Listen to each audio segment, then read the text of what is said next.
In this video, I will demonstrate how to create individual development plans, IDPs. Whether you are a manager, administrator, or learner, you can set development goals for yourself. Let's get started. First, click on the IDP feature, and you will be directed to this page. By default, you will see your recently completed activities at the top, along with activities that are currently in progress. Additionally, there will be a graph displaying your activities. Below that, all your previously created development goals will be listed. You can also identify your focus goals.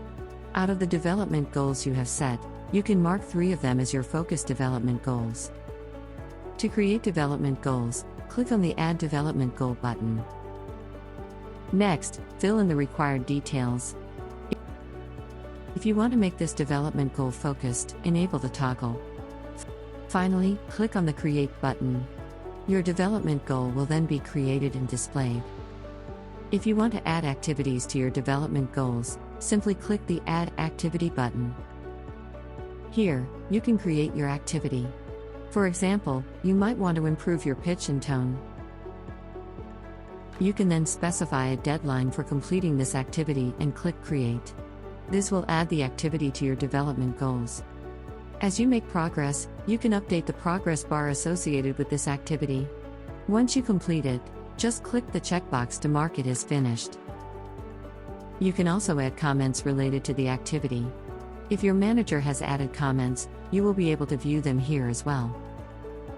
If you need to delete any previously created activities, you can do that too. This way, you can effectively manage all your development goals and keep track of your progress. When you log in as a manager or admin user, you will see the users list. From here, you can select a specific user to whom you want to assign a development goal. Once you've selected the user, all previously assigned goals will be displayed. You have the option to add another goal, including any associated activities and comments. As a manager or admin, these are the actions you can perform. This summarizes the development plans.